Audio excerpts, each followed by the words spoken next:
Hello friends, welcome to Jeevanya's kitchen. Friends, இன்றைக்கி நம்ம முருங்கைக்கீரை தொக்கு எப்படி செய்கிறதுன்னு பார்க்க போகிறோம். நம்ம எல்லாருக்குமே தெரியும், முருங்கைக்கீரையில் அதிகப்படியான இரும்புச்சத்து இருக்குது. இதை நம்ம பொரியலாக செஞ்சு கொடுக்கும்போது நிறைய பேர் விரும்பி சாப்பிட மாட்டாங்க. ஆனால் இந்த மாதிரி செஞ்சு கொடுத்து பாருங்கள், எல்லாருக்குமே ரொம்ப பிடிக்கும். இதை நம்ம இட்லி தோசையோடு வச்சு சாப்பிட்லாம். சாதத்தோடு கலந்து லஞ்ச் பாக்ஸுக்கும் கொடுத்து விடலாங்க. ரொம்ப ரொம்ப டேஸ்ட்டாக இருக்கும். இது எப்படி செய்கிறதுங்கிறத பார்க்குறதுக்கு முன்னாடி நம்ம சேனல் ஜீவன்யாஸ் கிச்சனை மறக்காமல் சப்ஸ்கிரைப் பண்ணி பக்கத்தில் இருக்க பெல் சிம்பிளையும் கிளிக் பண்ணிக்கோங்க. இது செய்கிறதுக்கு ஸ்டவ்வில் ஒரு கடாய் வச்சுட்டு அதில் 1 டீஸ்பூன் எண்ணெய் சேர்த்துக்கோங்க. எண்ணெய் காஞ்சதும் இதில் 12லேருந்து 15 வர மிளகாய் சேர்த்துக்கோங்க. நான் 12 மிளகாய் சேர்த்துருக்குறேன். சேர்த்துட்டு மிளகாய் நல்லா செவக்கிற அளவுக்கு வறுத்துருங்க. ரொம்ப கருகிடக்கூடாது. மிளகாய் இந்தளவுக்கு நல்லா வறுபட்டு செவந்து வந்தால் சரியாக இருக்கும். இப்போ இதை அப்படியே ஒரு பிளேட்டுக்கு மாற்றி வச்சுடுங்க. இது நல்லா ஆறட்டும்.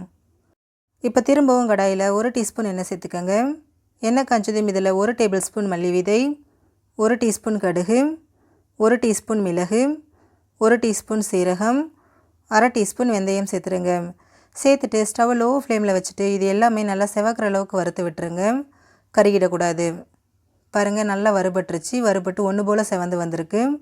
இப்போ இதையும் நம்ம ஏற்கனவே வறுத்து வச்சுருக்கக்கூடிய மிளகாய் கூடயே சேர்த்து வச்சுருங்க. நல்லா ஆறட்டும். இப்போ திரும்பவும் கடாயில் 2 டீஸ்பூன் எண்ணெய் சேர்த்துக்கோங்க. எண்ணெய் காஞ்சதும் இதில் 1 கட்டளவுக்கு முருங்கைக்கீரையை க்ளீன் பண்ணிவிட்டு சேர்த்துக்கோங்க. இது கப்பளவுன்னு பார்த்தீங்கன்னா 3 கப் இருக்குது. சேர்த்துட்டு ஸ்டவ்வை மீடியம் ஃப்ளேம்லேயே வச்சுட்டு ஒரு 2 நிமிஷத்துக்கு மட்டும் இதை நல்லா இந்த மாதிரி கலந்து விடுங்க. கீரையை ரொம்ப நேரத்துக்கெல்லாம் வதக்க வேண்டாம். ஒரு 2 நிமிஷத்துலேயே இது நல்லா சுருண்டு வதங்கி வந்துடும். பாருங்கள், கீரை நல்லா சுருண்டு வர ஆரம்பிச்சிருச்சு. இதை இந்த மாதிரி நல்லா கலந்து விடுங்க. ஒரு 2 நிமிஷம் தான் ஆயிருக்கு. நம்ம சேர்த்த கீரை பாருங்கள் நல்லாவே சுருண்டு வந்திருக்கு. இப்போ இதை ஸ்டவ்லேருந்து எடுத்துருங்க. நல்லா ஆறட்டும். இப்போ ஒரு மிக்சர் ஜார் எடுத்துகிட்டு அதில் நம்ம வறுத்து வச்சுருக்கக்கூடிய மிளகாய் பருப்பு எல்லாத்தையும் சேர்த்துட்டு கொஞ்சம் கொரகொரப்பாக அரைச்சி எடுத்துருங்க. அரைச்சி எடுத்ததுக்கப்புறமா இதில் நம்ம வதக்கி வச்சுருக்கக்கூடிய முருங்கைக்கீரையை சேர்த்துக்கோங்க. இது கூடவே ஒரு பெரிய நெல்லிக்காய் சைஸ் புளி எடுத்துகிட்டு அதை ஒரு 15 நிமிஷம் நல்லா ஊற வச்சு வச்சுருக்கிறேன். அதை தண்ணியோடு அப்படியே இது கூட சேர்த்துக்கோங்க. சேர்த்துட்டு நல்லா அரைச்சி எடுத்துருங்க. ரொம்ப நைஸாக இல்லாமல் கொஞ்சம் கொரகொரப்பாக இந்த அளவுக்கு அரைச்சி எடுத்திங்கன்னா சரியாக இருக்கும். இப்போ ஸ்டவ்வில் ஒரு கடாய் வச்சுட்டு அதில் 2 டேபிள் ஸ்பூன் எண்ணெய் சேர்த்துக்கோங்க. நான் முழுக்க நல்லெண்ணெய் யூஸ் பண்ணி தான் இதை செஞ்சுருக்கிறேன்.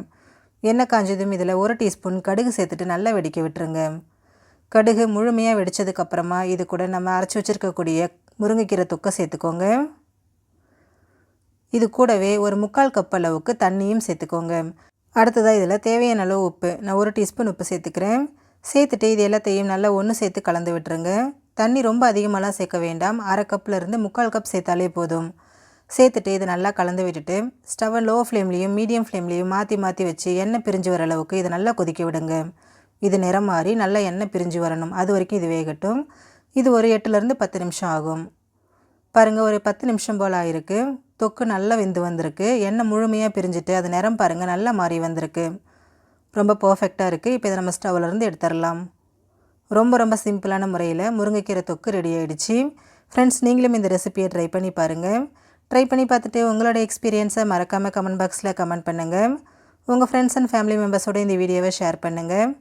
நம்ம சேனல் ஜீவன்யாஸ் கிச்சனை சப்ஸ்கிரைப் பண்ணி பக்கத்தில் இருக்க பெல் சிம்பிளையும் கிளிக் பண்ணிக்கோங்க. அப்போ தான் நான் போடுற வீடியோஸோட நோட்டிஃபிகேஷன்ஸ் உடனுக்குடனே உங்களுக்கு வரும். தேங்க்யூ.